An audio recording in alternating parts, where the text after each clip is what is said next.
Hello my dears, and welcome back to my corner of the internet. I'm Shannon, and tonight we've got another deep breath that needs to be taken.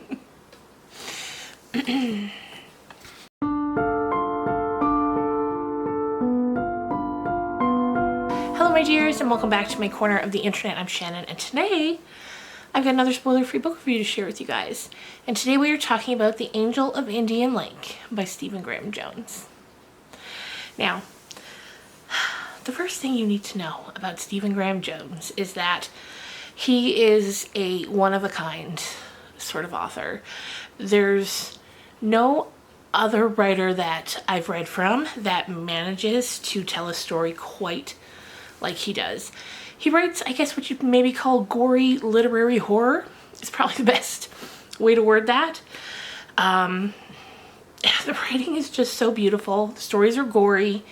And this book, The Angel of Indian Lake, is the third book in a trilogy. So that's why this video is going to be kind of short, because it's hard to talk about the third book in a trilogy without talking about the other two books. And we're not going to get into all of that today. But if you're here and you're just curious about the trilogy, or if you've read the first two and you want to hear a review on the third one, then you are in the right place.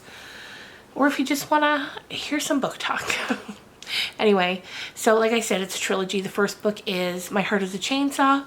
The second book is Don't Fear the Reaper. And the third book, of course, The Angel of Indian Lake.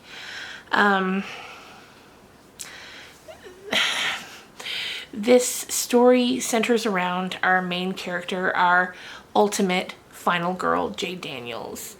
And she has become one of my all-time favorite characters, I think. There's just something so cool, so strong, so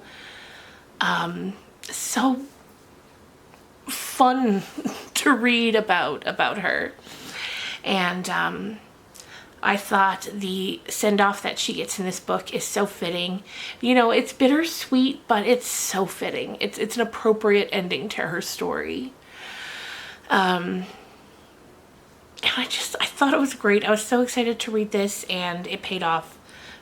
I had high expectations. It exceeded them, which is something I feel like will be common when reading Stephen Graham Jones's book. Now, I have noticed from hearing other people talk about books that he's written, like The Only Good Indians, and others, that his writing style is not going to be for everyone, and that's okay. Not every author is meant to be for everyone, but the people he will be for, he will be for. Like, you will be obsessed. I mentioned this in my last video I made about him. Even his acknowledgements at the end of the books, they're pages and pages long, and it's almost like a story onto itself. It's so like, okay, just went to pull myself together so I can get through this. He does that to me. He flusters me because the writing is so good. I also read recently in a book that I think I read over Vlogmas or before Vlogmas started, called Christmas and Other Horrors, and he had contributed a short story to that collection, and that was one of my favorites in the collection. So good. So what I will say to you is this: if you've read the other two in the trilogy, I think you're going to love this. You're going to be so happy with how this story goes. It's brutal, of course, but it's so good, and Jade's ending is so good. It's gruesome, it's gory, as you would expect at this point from Stephen. And yeah, I feel like this review is just for the people kind of who have already read it, just to tell you how good it is. Because like before, in the previous two books, it's in a small town. We're taken to Proof Rock, Idaho, I believe. And there are a series of murders happening, and murders in just the most gruesome ways imaginable. I loved the beginning to this book. I loved the beginning. It picks up, and you're immediately grabbed by the throat, and you're like, okay, what is happening? You're terrified, even though you don't entirely know of what yet. You've got an idea, but you don't know. And I I loved it. I loved every minute of it. I think his next book, I keep typing in the title into NetGalley hoping it pops up.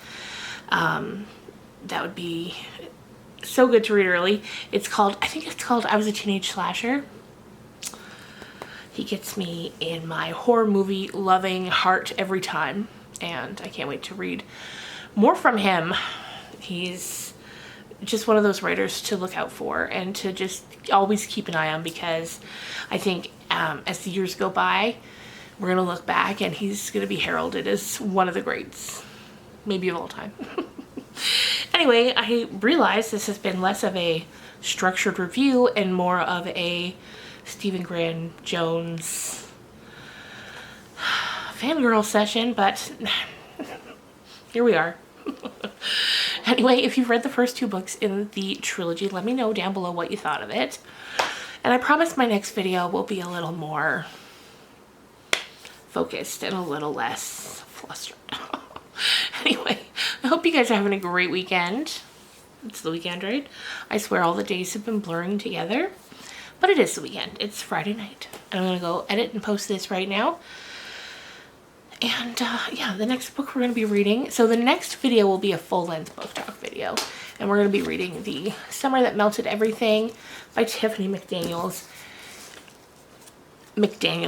and then after that we're going to be reading Once There Were Wolves by Charlotte McConaughey, which I believe this one's a thriller, horror, I don't know. And this one's, well, if you've read Tiffany McDaniel, you know what this one's gonna be.